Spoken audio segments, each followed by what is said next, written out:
Things are going to change in Gainesville, okay? We are where we are. But there's going to be big news here coming up in the next day or two, we think. And if it's the end of Jim McElwain, then who knows what happens the rest of the way. Well, it's certainly trending that way. And what Dan's talking about is the other big story here following this football game at Everbank Field this afternoon in Jacksonville, Florida. And it could have been the last game for Jim McElwain as the head coach. We don't know that yet, but there are some reports that there are discussions being had right now between administration on whether to keep or fire or wait until they fire Jim McElwain. This has been a strange situation all week long leading up to this football game. Of course, Jim McElwain was asked about it after this football game in a 42-7 loss to Georgia.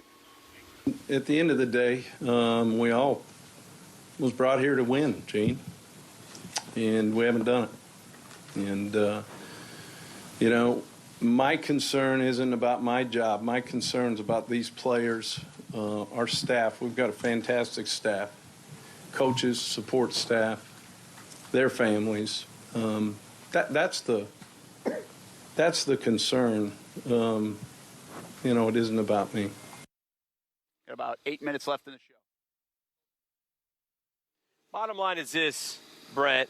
All signs point towards a change coming at the University of Florida.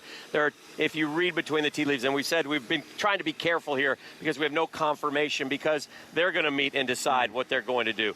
It just appears, being around this program as much as we are, that Florida's going to make a change in its coaching staff. Yeah, it looks like it. We'll see. I mean, people that we know pretty close to the program have said be on alert for tomorrow. Right. Be on alert for a possible news conference on Monday. And where does it lead? I mean, does it end right there for Jim McElwain? You know, I think the thing to discuss here really, Dan, is does he want out?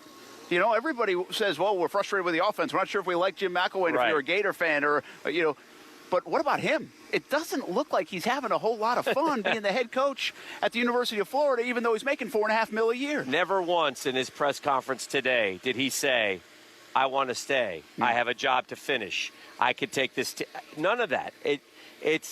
He seems resigned and defeated in terms of, and again, forget the death threat thing, which was in itself is a whole other chapter to this story. It's the fact that he has been unable to put together a high-powered offense in Gainesville, which is what he was brought here to do. Well, obviously, Gator fans disappointed. They left pretty early here from this stadium today, and they kind of knew that this could happen because Georgia's just a way better football team. Amber Kriska caught up with some of those Gator fans as they were leaving here in Jacksonville this afternoon. Outside the stadium here with some disappointed Gator fans. Hi guys, how you guys doing? You guys make it? A little painful in there, right? Yeah, this is the highlight of our day. What was it like, to be there and watch your Gators lose? It was tough. We've got the talent to do it, but there's a different little thing in there that we don't have. Both the offense and defense were very lackluster. It just that no one came to play. I think Georgia came in uber confident, and they showed it. Yes, and the score reflects it. Hopefully to bring back some players, some scholarship players that aren't even on the roster right now. Some won't be on the roster, but those that are hurt, hopefully they'll be able to come back this year. All right, last thing you guys want to say? Mine is a little different. I think the players need to stay out of trouble, keep their noses clean, and toughen up, Buttercup. Gators? Go Gators! Next year, right? All right, thanks, guys. That's right. We'll be looking forward next year for those Gators. Reporting outside Everbank, Amber Kriska, Action Sports Jacks. Well, they will That's be what back. I tell you all the time. Toughen up, Buttercup. Yeah, that's right. Hey, I think they hit it, though, didn't they? Yeah. There are some excuses in Gainesville. Yes. Suspensions. A lot of injuries, but still a lot of problems on the surface as well and behind the scenes, too. I just want to take you back to a scene that I remember seeing this summer at McElwain's house.